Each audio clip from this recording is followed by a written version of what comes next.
Retrouvez les cordons bleus sur Besançon TV tous les lundis avec France Bleu Besançon.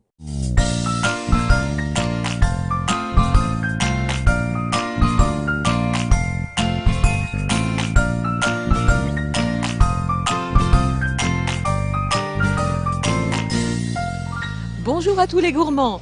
Cette semaine, je vais vous réaliser un filet de porc bio au cidre à l'embeurré de choux.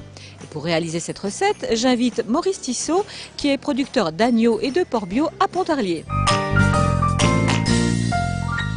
Bonjour, Maurice Tissot, agriculteur en agriculture biologique sur la montagne du Larmont. Nous travaillons à deux sur la ferme avec Laurent Bartet, un jeune qui m'a rejoint l'année passée et avec lequel nous avons créé le GEC du haut pâturage.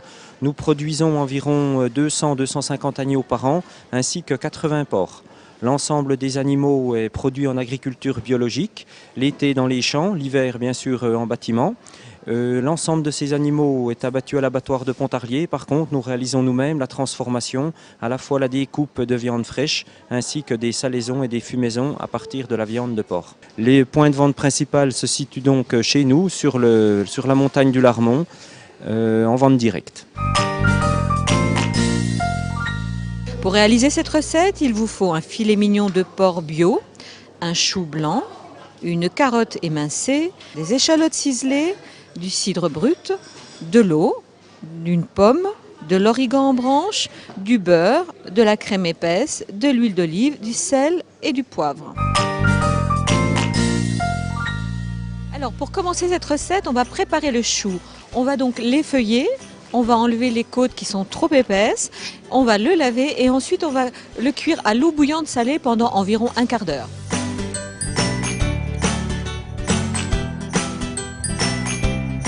Ensuite, on va rafraîchir les feuilles de chou, on va les émincer finement et les faire suer dans 100 g de beurre.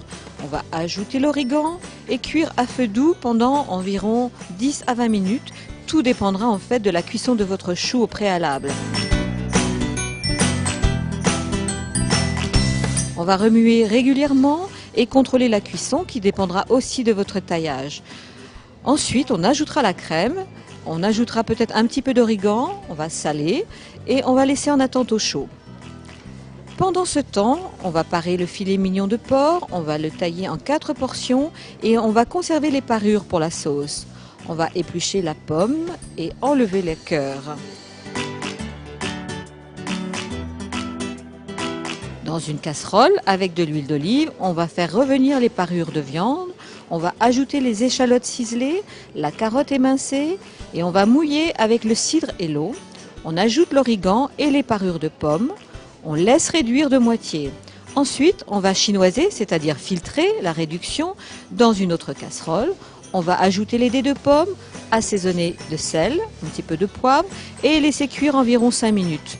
Puis, au terme de cette cuisson, on montera la sauce avec 50 g de beurre en vannant. Vanner, c'est incorporer du beurre tout en remuant la casserole.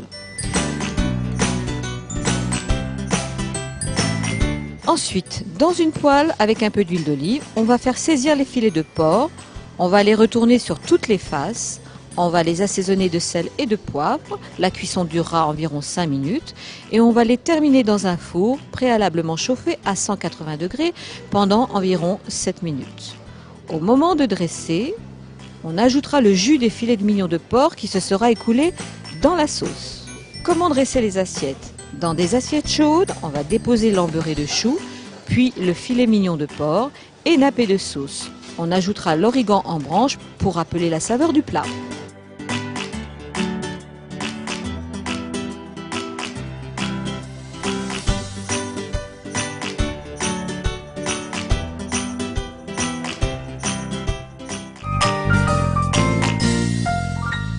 Donc le conseil du chef, cet embeurré de chou se réalise très bien la veille ou le matin.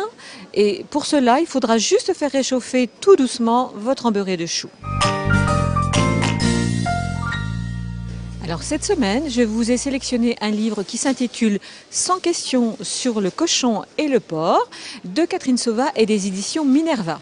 C'est un livre plein d'humour et réalisme qui traite de l'histoire, la fabrication, la production du porc avec des réponses à bien des questions que le consommateur se pose sur cet animal qui est bon de la tête à la queue.